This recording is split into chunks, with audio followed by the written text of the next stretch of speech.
Omni र यति ग्रुपलाई बाहेक नेपालमा कसैलाई पनि समाजवाद आएन। यो संविधानको प्रमुख बाधक हो, लोकतन्त्रको प्रमुख बाधक हो, संघीयताको प्रमुख बाधक हो। उहाँले नेपालमा स्थिरता देख्नै सक्नुहुन्न। संविधान भन्दा माथि बस्न खोजिरहनु भएको छ विद्यादेवी भण्डारीज्यू। तपाईँ निरङ्कुश शासक बन्ने तपाईँको जुन चेष्टा छ, अदालत प्रति हामी विश्वास व्यक्त गर्दै अख्तियारमा फाइल भएको मान्छे अख्तियारको प्रमुख हुन गएपछि अब उसले भ्रष्टाचार रोक्न सक्छ? भक्तलाई लगेपछि निर्वाचन निष्पक्ष हुन सक्छ? योभन्दा ठुलो अहङ्कार, योभन्दा ठुलो ज्याजती, योभन्दा ठुलो मन परितन्त्रहरू के हुन सक्छ? अनि संविधानमा भएको गणतन्त्र हटेर राजतन्त्र किन आउन नसक्ने? यो मुलुकलाई त्यहाँ पुर्याउन खोजिएको छ। बजारले उनी दिएको माला लिएर शालिगमा हुत्याउन हतार गर्ने शासकलाई शहीदको महत्त्व थाहा हुँदैन। सबै खाले अधिनायकवादको परास्त गर्यो, राणाहरूको अधिनायकवाद नेपाली काङ्ग्रेसले परास्त गर्यो, निरङ्कुश पञ्चायती व्यवस्थालाई जरैदेखि उखेलेर फाल्यो। हामीले ल्याएका परिवर्तनका उपलब्धिलाई संस्थागत गर्न चाहेका छौँ। हामीले 17,000 मान्छे मार्दै गर्दा, हामीले 14 वर्ष मान्छे मारेर जेल बस्दै गर्दा यही संविधानको परिकल्पना गरेका थियौँ भन्ने कम्युनिस्टहरूले यहाँ गुठीका कुरा, यहाँका विधेयकका कुरा, यहाँ भ्रष्टाचारका कुरा बोलिसकेपछि को पाइलटलाई लात्तले दिइसकेका छन्। अब ती को पाइलट र पाइलटका भाषणबाट हुँदैन बिहान मिरमिरे तारा झरेर नगए, बन्दैन यो देश 2-4 सपुत मरेर नगए। पछि मैले के वरदान आयो, मैले जसको जस तहमा छु त्यो चाहिँ भस्म होस्, मलाई त्यो वरदान चाहियो भनेर केपी ओलीले चाहिँ नि अहिले जनताको सार्वभौम संसद, जो जनताको थलोलाई नै भस्म खरानी हुने किसिमबाट प्रत्येक नेपालीको त्यहाँ पसिना छ। बेसार खाएर कोभिड निको हुन्छ भन्छ, कोभिड निको किन ल्याउनु पर्यो भ्याक्सिन जाने त्यो करोड खर्च गरेर? बेसार खाने बेला जाने निको पारो हुन्छ नि, फटाइ काम गर्ने, बेसार खाए पुग्छ, तात पनि खाए पुग्छ भनेर संसदको भाषण गर्ने। हेर्नुहोस् त कस्तो विडम्बना देश भनेर उहाँले उपमा दिनु। कत्रो हाइट बढ्यो, राष्ट्राध्यक्ष रूपमा उहाँ चाहिँ नै बस्नु।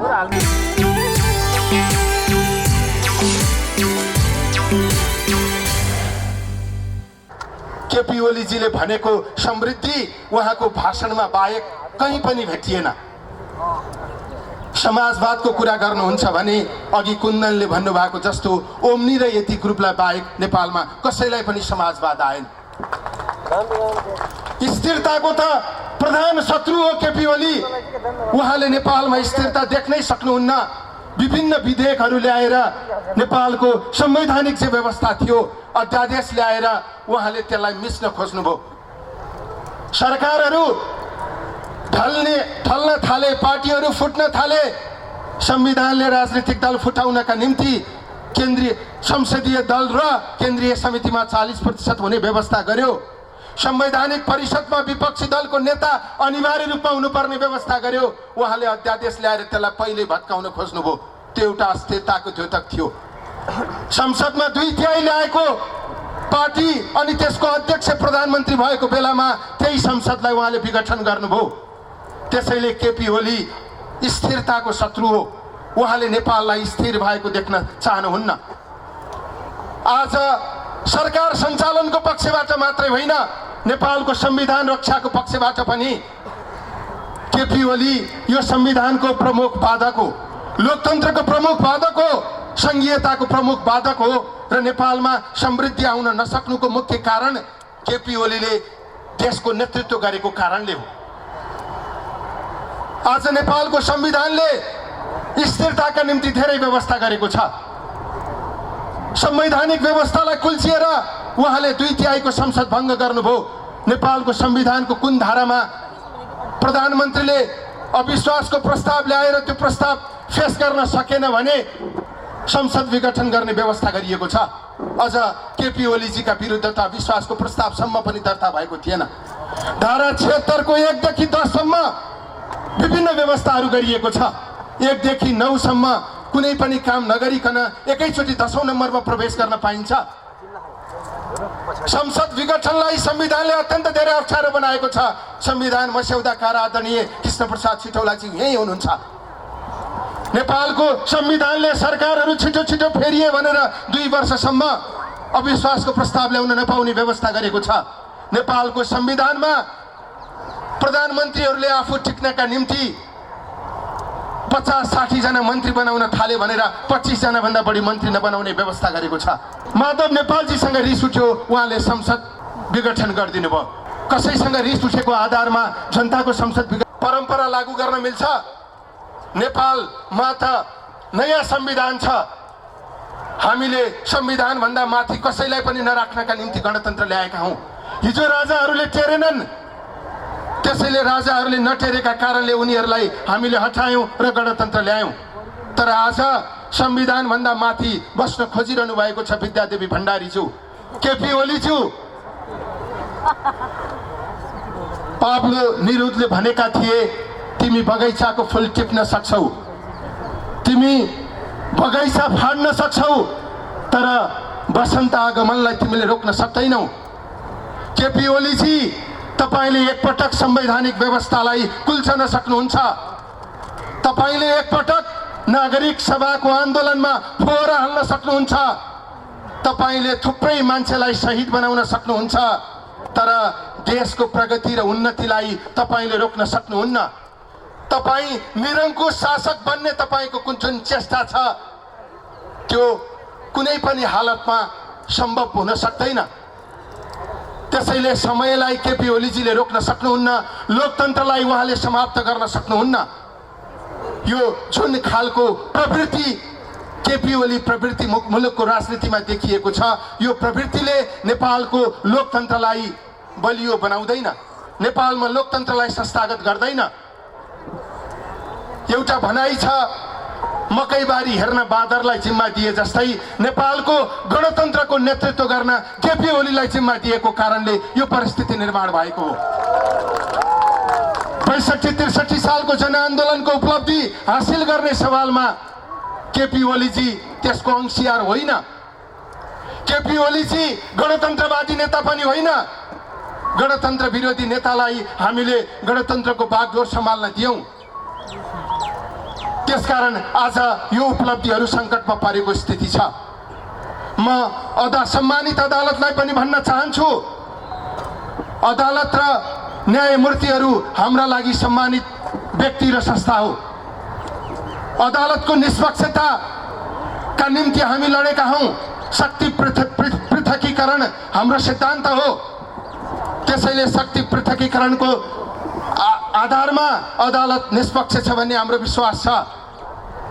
अदालत किन व्यवस्था गरिएको भने केपी ओली जस्ता मान्छेहरू निर्वाचित भएर आउन सक्छन्, यिनीहरूले संविधानमाथि प्रहार गर्न सक्छन्। यस्ता निर्वाचित निरङ्कुश शासकहरूलाई सचेत गराउनका निम्ति, यिनीहरूलाई नियन्त्रण गर्नका निम्ति, निर्वाचित हु भन्ने अहमका आधारमा निरङ्कुश बन्न चाहनेहरूलाई रोक्नका निम्ति अदालत खडा गरिएको हो। त्यसैले अदालतको निष्पक्षतामाथि हाम्रो प्रश्न चिन्ह होइन। हामी जनताबाट निर्वाचित संसदलाई अदालतले पुनर्बहाली गर्छ भन्ने हाम्रो विश्वास छ। यो निरङ्कुश शासक, यो अहङ्कारी शासकलाई ठेगान लगाउने सवालमा अदालतले संवैधानिक जे व्यवस्था गरेको छ त्यसलाई लागू गर्छ भन्ने हाम्रो विश्वास छ। त्यसैले अदालत प्रति हामी विश्वास व्यक्त गर्दै हामी के भन्न चाहन्छौँ भने केपी ओलीले पुसको 5 गते चाल्नु भएको कदम असंवैधानिक हो, अलोकतान्त्रिक हो। त्यो कदम सच्चिनुपर्छ। मान्छेहरूले प्रश्न गर्ने गरेका छन्, कदम सच्चिने भनेको के हो?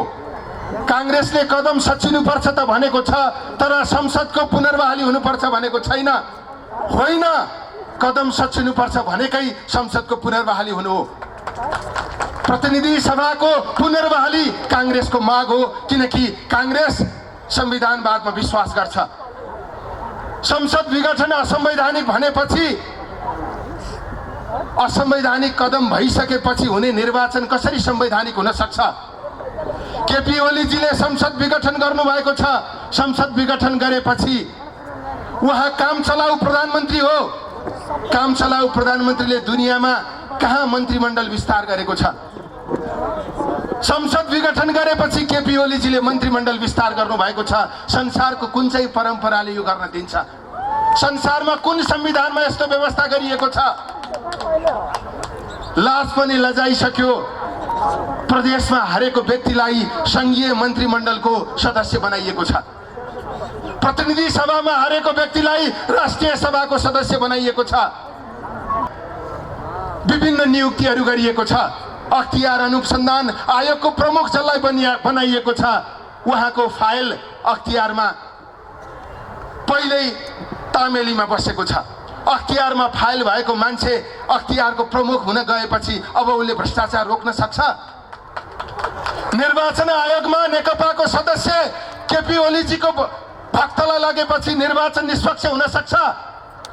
संसद विघटन गर्ने निश्चित भइसकेपछि संवैधानिक आयोगका सदस्य र प्रमुखहरू नियुक्त गर्न पाइन्छ? योभन्दा ठुलो अहंकार, योभन्दा ठुलो ज्याजती, योभन्दा ठुलो मन परितन्त्रहरू के हुन सक्छ? त्यसैले संवैधानिक परिषदमा गरिएको नियुक्ति पूर्ण रूपमा असंवैधानिक छ। त्यसमा नेपाली कांग्रेसको असहमति छ, विरोध छ, त्यो खारेज हुनुपर्छ। मन्त्रीमण्डल विस्तार काम चलाउ सरकारले गर्न सक्दैन, त्यो पनि खारेज हुनुपर्छ। सँगसँगै यो असंवैधानिक कदम सचिएर संसदको पुनर्बहाली हुनुपर्छ। कांग्रेस यो संसदमा सानो आकारमा होला, त्यो एउटा विषय हो। कांग्रेसको आकार सानो छ या ठुलो छ त्यो हाम्रो सरोकारको कुरा होइन।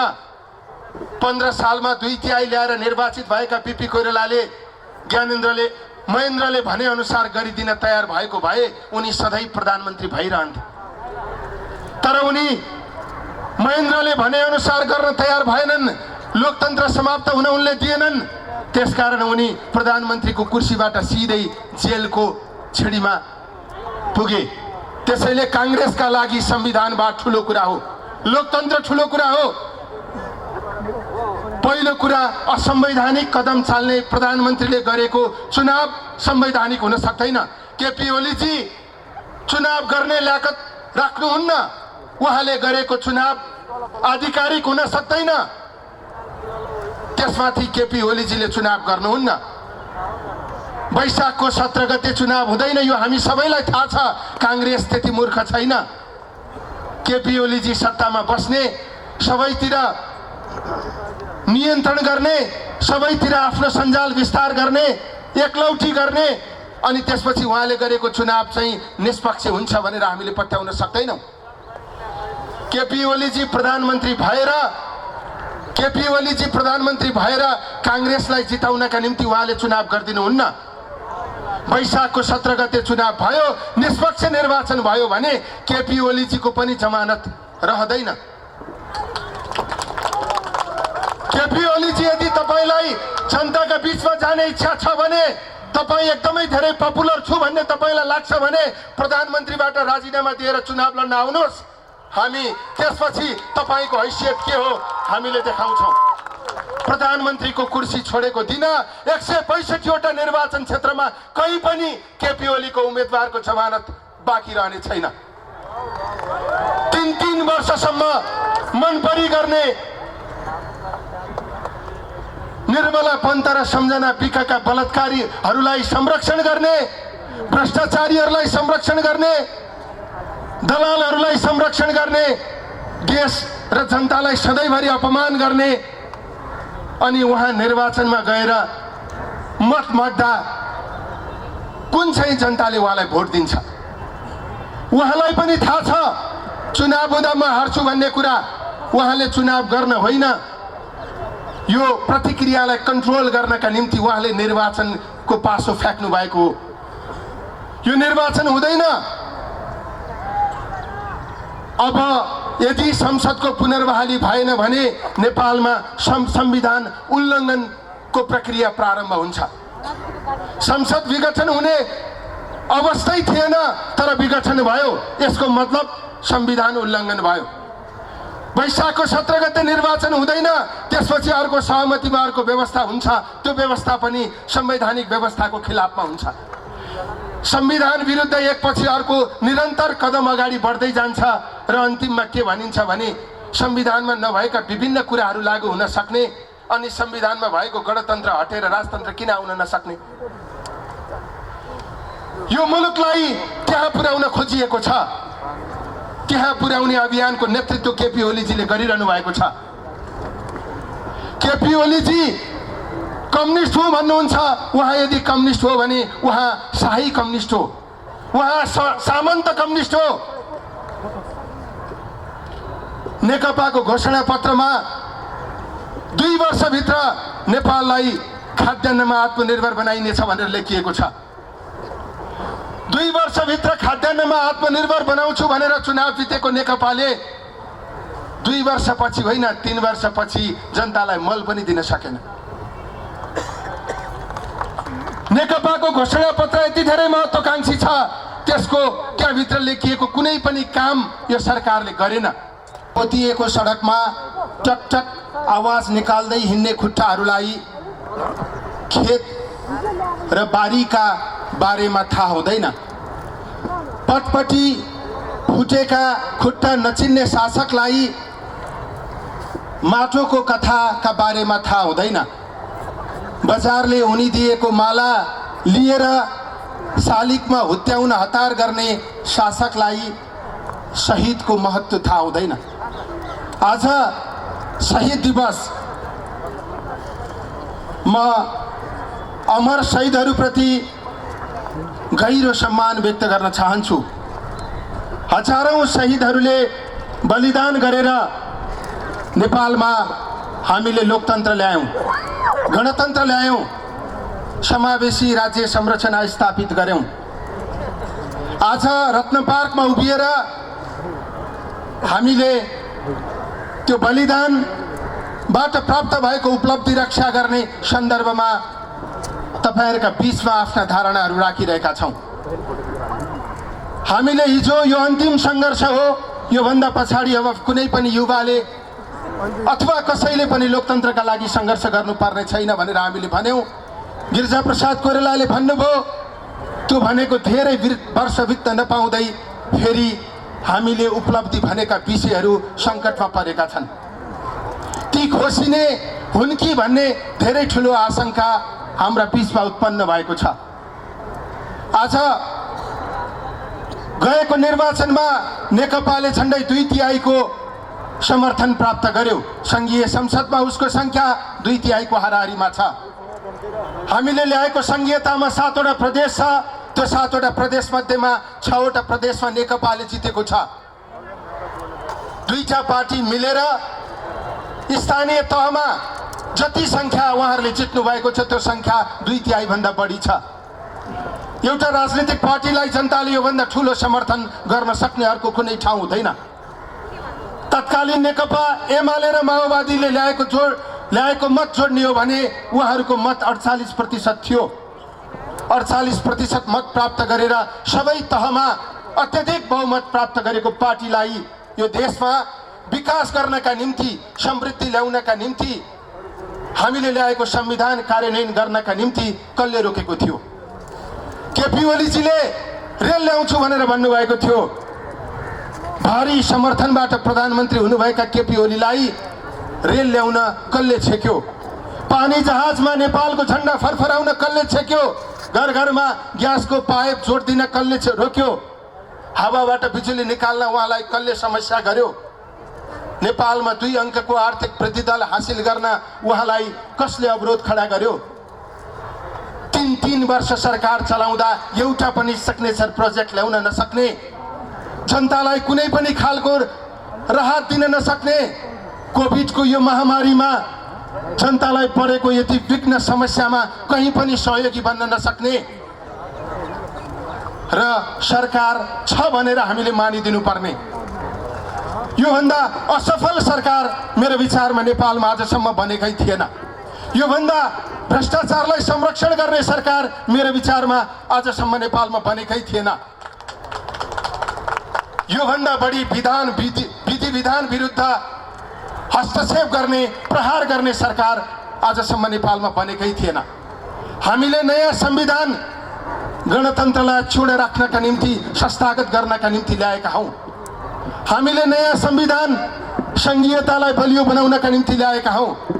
हामीले नयाँ संविधान नेपालमा समाजवाद लागू गर्नका निम्ति ल्याएका हौं। हामीले नयाँ संविधान समृद्धि ल्याउनका निम्ति ल्याएका हौँ। गएको निर्वाचनमा मेरो विचारमा जनताले नेकपालाई त्यति ठुलो भारी बहुमत स्थिरता हासिल गर्नका निम्ति दिएका हुन्। हामी शहीदहरूले को बलिदानीबाट प्राप्त भएको उपलब्धिमाथि प्रहार भएर त्यो प्रहारको विरुद्ध आज हामी खबरदारी गर्न यहाँ भेला भएका छौँ। यहाँ खबरदारी गर्दै गर्दा यो बलि उपलब्धिका निम्ति नेपालको प्रजातन्त्र, लोकतन्त्र र गणतन्त्र प्राप्तिको निम्ति आफ्नो प्राण आहुति दिनुहुने तमाम शहीदहरूप्रति म भावपूर्ण श्रद्धाञ्जली व्यक्त गर्न चाहन्छु र त्यो शहीदको बलिदानीका प्रति हमला गर्नेहरू सहितको मैदानबाट, रत्नपारको मैदानबाट नेपाली काङ्ग्रेसको नेतृत्वमा कि जसरी नेपाली काङ्ग्रेसले सबै खाले अधिनायकवादको परास्त गर्यो, राणाहरूको अधिनायकवाद नेपाली काङ्ग्रेसले परास्त गर्यो, निरङ्कुश पञ्चायती व्यवस्थालाई जरैदेखि उखेलेर फाल्यो, 240 वर्ष पुरानो राज संस्थालाई उखेलेर फाल्यो। आज कम्युनिस्ट सर्वसत्तावादको नाममा जुर्मुराउँदै गरेको नेपाली जनताको अधिकारलाई लुत्कार्न खोज्ने यो कम्युनिस्ट अधिनायकवादका विरुद्ध हामी सशक्त ढङ्गबाट प्रतिवाद गर्नेछौँ र यहाँ भेला भएका उपस्थित भएका मात्र होइन, देशभरका युवा विद्यार्थीहरू जसको नेतृत्वमा, जसको सक्रियतामा सङ्घीय लोकतान्त्रिक गणतन्त्र नेपाल हामीले प्राप्त गर्यौँ, त्यसका विरुद्धमा आज तमाम युवा विद्यार्थीहरू नेपाली काङ्ग्रेसको नेतृत्वमा फेरि चुरमुराएको छ। आज यो सन्देश हामीले रत्न पार्कबाट दिन चाहेका छौँ कि नेपालको परिवर्तनको सन्दर्भमा, चाहे परिवर्तन प्राप्तिका निम्ति होस्, चाहे परिवर्तनलाई संस्थागत गर्ने नाममा नेपालका कम्युनिस्टहरू कहिल्यै प्रतिबद्ध भएनन्। नेपालका कम्युनिस्टहरूबाट हाम्रा उपलब्धिहरूमाथि सधैँभरि खतरा भयो। चाहे त्यो 7 सालको प्राप्तिपछि 2017 सालमा राजा महेन्द्रले गरेको कुका सन्दर्भमा नेपाली काङ्ग्रेसले सशस्त्र सङ्घर्ष गर्यो, कम्युनिस्टहरूले हाम्रा क्रान्ति नायक, महानायक राजा महेन्द्रले ठिक गर्नुभयो भनेर दीपावली गरेको कुरा हामीलाई अझै सम्झना छ। त्यति मात्र होइन, पञ्चायतका विरुद्धमा नेपाली काङ्ग्रेसका नेताहरूले सशस्त्र ढङ्गबाट सङ्घर्ष गर्दै गर्दा कि राजाद्वारा परिचालित भएर राजाहरूद्वारा हाम्रा परिवर्तनका पक्षमा भएका गतिविधिहरूका विरुद्धमा परिचालित भएका यी कम्युनिस्टहरूको गतिविधि हामीले भुलेका छैनौँ। त्यसकारण मैले लामो बोल्नुपर्ने छैन। आज नेपालको संविधानको कुरा, नेपालको परिवर्तनको कुरा, हाम्रो सङ्घर्षका कुरा हाम्रा श्रद्धेय नेताहरूले गर्नुहुनेछ। म यति मात्रै भन्न चाहन्छु कि कम्युनिस्टहरूसँग आम नेपाली जनताले जुन अपेक्षा राखेका थिए त्यो केवल सपना थियो। त्यो सपनाको बुलबुलैयामा नेपाली जनतालाई राखेर, नेपाली जनतालाई अल्मल्याएर यो सरकार बनेदेखि यो सरकार जनताका पक्षमा कहिल्यै इमान्दार बन्न सकेन। भ्रष्टाचारका कयौँ श्रृङ्खलाहरू मैले तपाईँहरूको बिचमा भन्नुपर्ने जरुरी छैन कि नेपाली जनता कोरोनाको सन्तासले छटपटाएर मर्न लागिराख्दा कोरोनाको उपचार गर्नको निम्ति बेड नपाएर अस्पतालको गेटमा छटपटाइरहँदा यो सरकार ओम्नी जस्ता फटा र कपोकल्पित एउटा कम्पनी खडा गरेर भ्रष्टाचारमा लिप्त भयो। यति होल्डिङ्सका कुरा कि 70 करोडको वार्तालापका कुरा हामीले नसुनेका होइनौँ। त्यसकारण यो वर्तमान केपी ओली सरकार कि यो हाम्रो संविधानको हत्यारा हो, हाम्रो परिवर्तनको हत्यारा हो, हाम्रो उपलब्धिको हत्यारा हो। त्यति मात्र होइन कि केपी ओलीको नेतृत्वमा टिकट दिएको वडा अध्यक्षले बझाङमा नेपाल तरुण दलको नेता अमृत सिंहमाथि हत्या गर्यो। त्यसकारण केपी ओलीको सरकार व्यक्तिको पनि हत्यारा हो कि आज हामीले भन्नै पर्छ। शीतल निवास र बालुवाटारको बीचको अनुचित सम्बन्धले हाम्रा उपलब्धिमाथि हमला गर्न पाइँदैन। त्यसको प्रतिकार नेपाली युवा विद्यार्थीहरूले गर्नेछन्। यही उद्घोष तपाईँहरूको बिचमा व्यक्त गर्दै यो कार्यक्रममा सहभागिताका निम्ति हार्दिक आभार व्यक्त गर्दै यो कार्यक्रमको आयोजना र मलाई आफ्ना अभिव्यक्ति राख्ने यो अवसरका निम्ति कार्यक्रम आयोजकका प्रति हार्दिक आभार व्यक्त गर्दै हामीले अन्तिममा एउटा आग्रह गर्न चाहन्छु कि हामीले परिवर्तन चाहेका छौँ। परिवर्तन हामीले ल्याएका परिवर्तनका उपलब्धिलाई संस्थागत गर्न चाहेका छौँ। यो नेपाली काङ्ग्रेसको नेतृत्वमा मात्र सम्भव छ। नेपाली काङ्ग्रेस त्यसका निम्ति बलियो हुनुपर्छ। नेपाली काङ्ग्रेस बलियो हुन तपाईँ तमाम युवा विद्यार्थी साथीहरू नेतृत्व तहमा आउनुपर्छ। आजको वर्तमानको चुनौतीलाई सामना गर्न सक्ने सबै खाले प्रतिक्रियावादको सशक्त प्रतिवाद गरेर काङ्ग्रेसलाई पुनर्जीवन दिन सक्ने नेतृत्व हामीले स्थापित गर्नुपर्छ। त्यसका निम्ति एकजुट हुन आजैबाट त्यो अभियान, हाम्रो महाअभियान नेपाली काङ्ग्रेसको महाधिवेशनको प्रक्रिया प्रारम्भ भएको छ, त्यसमा लाग्न पनि म साथीहरूलाई आग्रह गर्दै मेरो भनाइ यहाँ अन्त गर्छु। धन्यवाद। जय नेपाल। आज विशेष दिन सम्पूर्ण ज्ञात अज्ञात शहीदहरूप्रति म नेपाल तरुण दलका तर्फबाट, मेरो व्यक्तिगत तर्फबाट हार्दिक श्रद्धा सुमन अर्पण गर्न चाहन्छु। धेरै कुरा आइ पनि सकेका छन्, महत्त्वपूर्ण वक्ताहरू बाँकी हुनुहुन्छ, हामीलाई समयको पाबन्दको कुरा पनि आइसकेको छ। त्यसैले म छोटकरीमा केही कुराहरू यहाँहरू माझमा निवेदन गर्न चाहन्छु। 7 दशकदेखि अनवरत रूपमा नेपाली काङ्ग्रेसले यो मुलुकलाई यो व्यवस्था ल्याउनका निमित्त सङ्घर्ष गर्दै गर्दा यो व्यवस्था जनताद्वारा लेखिएको संविधान निर्माण हुँदै गर्दा अब नेपाली जनताले कदापि रत्न पार्कमा आउनुपर्ने छैन, नेपाली जनता कहिल्यै पनि आन्दोलित हुनुपर्ने छैन, नेपाली जनताका सुखका दुःखका दिनहरू समाप्त भए, नेपाली विद्यार्थीहरूले उच्च शिक्षा पढ्न पाउने व्यवस्था हुनेछ, एउटा किसानले उन्नत जातको बिउ र मल अब रुँदै हिँड्नुपर्ने छैन, उखु किसानहरू रत्न पार्कमा आएर अनसन गर्नुपर्ने छैन, लगायतका धेरै श्रृङ्खलाबद्ध आवश्यकताहरू हाम्रा पुरा हुनेछन् भन्ने हामीले उद्देश्य राखेका थियौँ। हाम्रो नेता गिरिजाप्रसाद कोइरालाले यही रत्न पार्कबाट भन्नुभएको थियो, हामीलाई अब तपाईँहरूले तपाईँहरूको पुस्ताले तपाईँहरूको भावी पुस्ताका निमित्त अन्तिम लडाइँ लड्नुपर्नेछ भन्नुभएको थियो। हामी कसिएर यहाँ मञ्चमा बस्नुभएका नेताहरूलाई अगाडि लगाएर, हाम्रा आदरणीय नेता गिरिजाप्रसाद कोइरालालाई अगाडि लगाएर हामी आन्दोलित भएका थियौँ।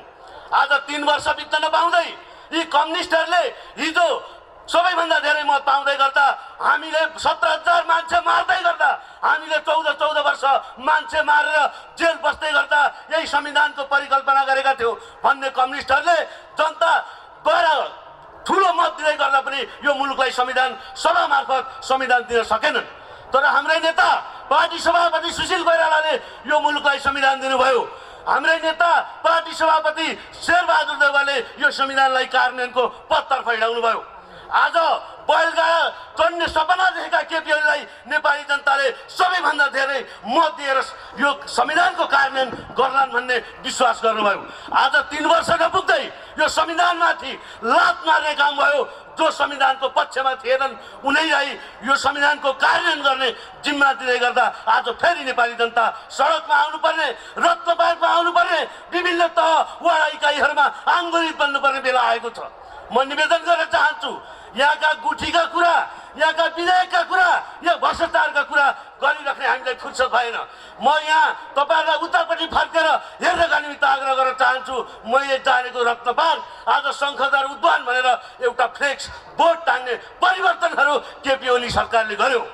म निवेदन गर्न चाहन्छु, यी सारा विधेयकहरूका विरुद्धमा यी सारा नेपाली जनताले 70 वर्षदेखि गरेको आन्दोलनको उपलब्धिहरूलाई निस्तेज गर्दै गर्दा, यो संविधानलाई मास्दै गर्दा 2 वर्ष अगाडि यही मञ्चमा हामी नेपाल तरुण दलका तर्फबाट, नेपाली युवा विद्यार्थीका तर्फबाट यो राष्ट्रपतिलाई विभागमा तान्ने काम यो संविधानले व्यवस्था गरे अनुसार संविधानको शपथ नखाइकन ओली प्रधानमन्त्री हुँदै गर्दा हामीले विरोध सुरु गरिसकेका थियौँ।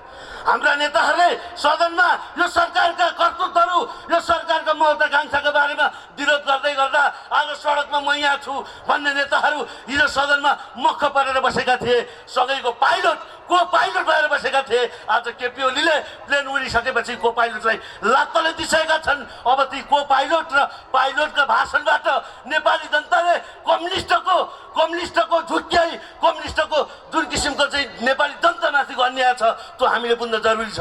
म नेपाली काङ्ग्रेस पार्टीका नेताहरूलाई, नेपाली काङ्ग्रेस पार्टीलाई म एउटा निवेदन गर्न चाहन्छु, हाम्रा नेताहरूलाई आग्रह गर्न चाहन्छु, हामी यदि यो संविधान हामीले जस्ताको तस्तै लिगमा हिँडाउन सकेनौँ भने यो मुलुकमा निर्वाचन गर्नका निमित्त केपी ओलीले यो संसद विघटन गरेका होइनन्। हामी भ्रममा पर्नु हुँदैन।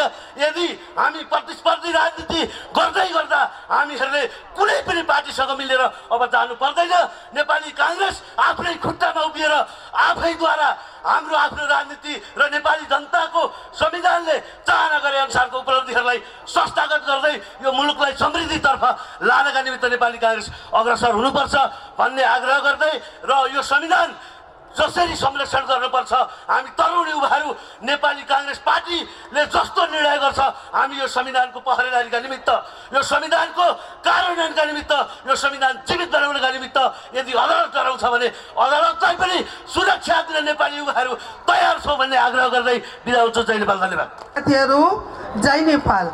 हुँदैन बिहान मृत्युले तारा झरेर नगए, बन्दैन यो देश दुई चार सपुत मरेर नगए। तर विधिको विडम्बना 2007 सालबाट 1997 माघको दोस्रो हप्ता सत्तावादी यो निरङ्कुशता र यो हिटलर प्रवृत्तिको यो स्टालिन प्रवृत्तिलाई ध्वस्त बनाएर हामीले अब प्रजातन्त्र ल्याउनु छ यति भन्दै म ठिकै छ, किनभने यो समयको पाबन्दी हो भन्ने कुरा गर्दाखेरि म ईश्वरको नाममा शपथ ग्रहण गर्न भनेर त्यो लेखेको शपथ ग्रहणको चाहिँ दस्तावेजमा चेन्ज गरेर उहाँले ईश्वरको नामै लिनु भएन। तर केही दिन अगाडि सम्माननीय प्रधानमन्त्री आर्यदेव देवादिदेव महादेव पशुपतिनाथका दर्शनको लागि जानुभएछ। उहाँको श्रीमान र श्रीमती तपस्या गरेर महादेव खुसी भएछ भोलानाथ। अनि खुसी भएपछि उसले के वरदान माग्यो, मैले जसको जस तपमा छु त्यो चाहिँ भस्म होस्, मलाई त्यो वरदान चाहियो भनेर महादेवले तथास्तु भनेर वरदान दियो। वरदान पाइ सबभन्दा पहिले महादेवको टाउकोमा चाहिँ हात हाल्नु खोज्यो। महादेव भाग्दा त हलेसीको गुफाभित्र पसेर महादेव तपाईँ हलेसीमा महादेवका जानुभयो, त्यो भस्मासुर लखेट्यो निस्केको पाल्छ त्यहाँ पसेर महादेव डराएर। पछि विष्णु आएपछि मात्रै त्यो वरदानबाट महादेव मुक्त हो। अब वास्तवमा नेपाली जनताले अहिलेको नेपाल कम्युनिस्ट पार्टीका नेताहरूलाई सबै कुरा हामीले गरे, संविधान जारीदेखि लिएर शासक क्रान्ति सबै नेतृत्व हामीले गरे र हामीले ती संसदीय विश्वासी पार्टीले पनि ल्याए, माओवादी ल्याए लोकतन्त्रवादमा। र जनताले हाम्रो कुरा भन्दा पनि उहाँहरूको फटाइ कुरा विश्वास गरेर चाहिने झन्डै चाहिँ 2/3 बहुमत चाहिने त्यो मत दिनु हो। अब त्यसमा चाहिँ के त्यो भस्मासुर जस्तो रह्यो। अब त्यत्रो मत दिएको सुखी समृद्ध नेपाललाई भनेको मत दिएको केपी ओलीले चाहिने अहिले जनताको सार्वभौम संसद जो जनताको थलोलाई नै भस्म खरानी हुने किसिमबाट त्यो भस्मासुरले चाहिने लखिँदै जस्तै जनता लखिनु हो। अब त्यतिले पनि नपुगेर पशुपतिको फेरि आएर गर्दैन आएर उसमा चाहिने के वरदान माग्दैन भयो भने अब नेपालका सबै नेताहरूले प्रचण्ड कब्रे देखेर सबै हाम्रो पार्टीले भस्म गर्ने अभियानमा लाग्नुभएछ नेपाली जनतालाई खरानी काममा। अब त्यस्तो भस्मासुर नेपालमा अहिले देशको प्रान्तीय हुन्छ। त्यो संसद त हामी सबै नेपालीले प्रत्येक नेपाली घर घरमा आएर हामी तपाईँका चाहिँ राय प्रत्येकले संविधान बनाएको हो नि। त्यो कुनै राजा महाराज दिएको संविधान होइन, त्यो कुनै राजनीतिक पार्टीले मात्र दिएको संविधान होइन। प्रत्येक नेपालीको त्यहाँ पसिना छ। ती नेपालीको जनप्रतिनिधि रूपमा हामी 601 सांसद त्यहाँ बसेर लेखेको संविधान हो। यो संविधान यो कसैको कृपाबाट आएको संविधान होइन, यो नेपाली जनताको बाट आएको संविधान। आज त्यसलाई तस गरेर केपी ओलीले र त्यसको विरोधमा आज विरोध सभाको आयोजन गर्दैछ। हामी देशव्यापी रूपमा हामी यो अभियान चालु गर्दैछौँ। मलाई कस्तो लाग्यो केपी शर्मा उहाँको अहिले अभिव्यक्ति सुन्दाखेरि, एकातर्फ सम्पूर्ण नागरिक समाज, कानुनविद, संविधानविद, प्रबोध न्यायाधीश, राजनीतिक दलहरू सबैका तर्फ उहाँ चाहिँ नि अर्कोतर्फ। अब उहाँ सत्य कि पुरा नेपाली जनता सत्य त्यो त हामी बुझ्छौँ। र त्यसमा सबभन्दा अग्रिम भूमिका निर्वाह गर्ने को भने ऊ यहाँ मेरेका साथीहरू, प्रतिपक्ष यहाँहरू, सत्तापक्ष सत्यको चाहिने खोज खबर गरेर लेख्नुहुन्छ। बिहान सबेरै एफएमबाट टेलिभिजनबाट तपाईँले समाचार सम्प्रेष गरेर मुलुकमा के भइरहेको घटनालाई सविस्तार सुनाउनुहुन्छ र त्यसैबाट अहिले जनता चाहिने धेरै कुरामा चाहिने सम्प्रेषणले कारण सबै कुरा ज्ञान राख्नुहुन्छ।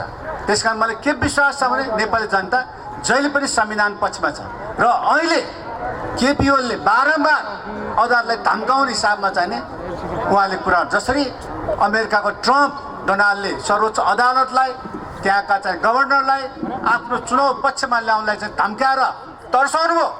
तर ती न्यायाधीशहरूको केपी ट्रम्पको धम्कीबाट उनीहरू तर्सेन, उनीहरूले सही कुरा बोल्यो। आज ठ्याक्कै निर्मल राष्ट्रपति डोनाल्ड ट्रम्पको जुडुवा भाइ जस्तै हाम्रो केपी ओली रहेछ। थर्काउने, धम्काउने, फटाकुरा गर्ने है, कुनै संविधान नमान्ने, विधान नमान्ने। कस्तो प्रधानमन्त्री पाएछ हामीलाई? लाचार, संसारभरि हाँसो छ उहाँ बोल्दाखेरि। उहाँ त कस्तो भने साँच्चै उहाँलाई प्रधानमन्त्रीको व्यङ्ग्यकारको रूपमा चाहिँ नि कम्पिटिसन गरेर चाहिँ नि गिनिज वर्ल्डमा पठायो भने ऊ सबभन्दा प्रथम हुने प्रधानमन्त्री रहेछ माथि व्यङ्ग्यकारमा, स्याटिरिकल दिनमा माइ। त्यस्तो जोकर प्राइम मिनिस्टर हामीले पाएको छैन। हेर्नुहोस् कस्तो विधमुलोको छैन। अब उहाँ त के छ, बेसार खाएर कोभिड निको हुन्छ भन्छ। कोभिड निको किन ल्याउनु पर्यो भ्याक्सिन जाने करोड खर्च गरेर? बेसार खाने बेला जाने निको पारेर हुन्छ नि? फटाइ काम गर्ने, बेसार खाए पुग्छ, तातपानी खाए पुग्छ भनेर संसदमा भाषण गर्ने। हेर्नुहोस् त कस्तो विडम्बना। देशको प्रधानमन्त्री, नीति बनाउने कार्यक्रमको प्रधानमन्त्रीको अभिव्यक्ति हेर्नुहोस् त। ठ्याक्कै डोनाल्ड ट्रम्पले मास्क नलाएको हुने हेर्नुहोस् त। हेर्नुहोस् त ठ्याक्कै जुडा भयो भने मैले ठ्याक्कै ट्रम्पको जुडा भयो हुन्छ त्यस्तो प्रधानमन्त्री। अब त्यस्तो प्रधानमन्त्रीले अहिले पार्लियामेन्टलाई प्रभाव पार्नेको भाषण गरिरहेछ। कुनै नागरिकले अभिव्यक्ति दिँदाखेरि उसमाथि मुद्दा चलाएको पुरो न्यायाधीशहरूलाई त्यो कानुन सम्मत हो?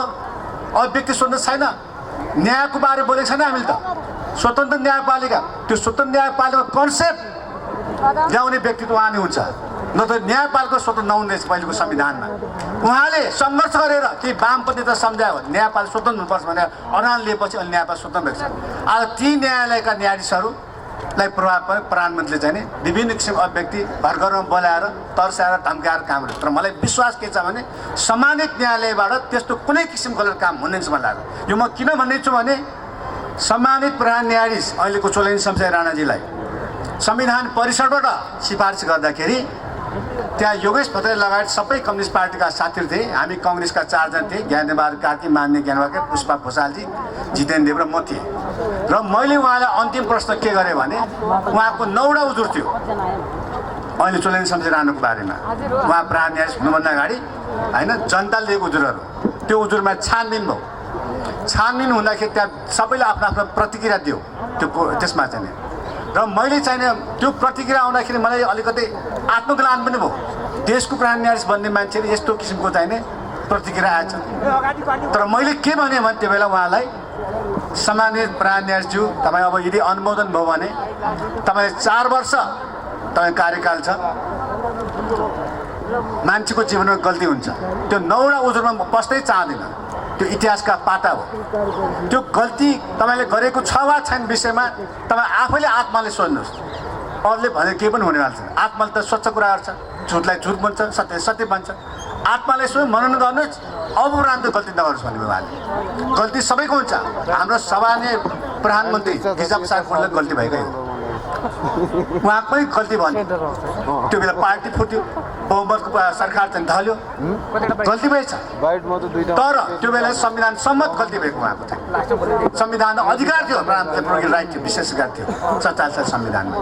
पार्टीका साथले असो गर्यो होइन। संसद दलमा चाहिँ बजेट पास के नीति कार्यक्रम पास भएन, उहाँले चाहिँ संसदलाई चाहिँ जनताको पछि जान्छु संसद विघटन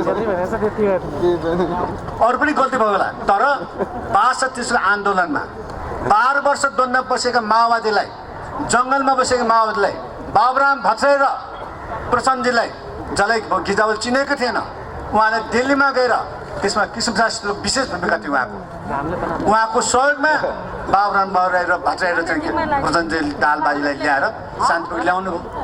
र त्यसपछि नेपालमा गणतन्त्र उन्मुख संविधान भयो। पार्लियामेन्टमा उहाँले गणतन्त्रको अभ्यास गर्न थाल्नुभयो। राजा रहँदै राजाले कन्भिन्स गरे दरबारमा शान्तिपूर्ण धर्मबाट कृष्णप्रसाद शीतल गर्नुभयो र माओवादीले पनि ल्याएर प्रोसेसमा ल्याउनु।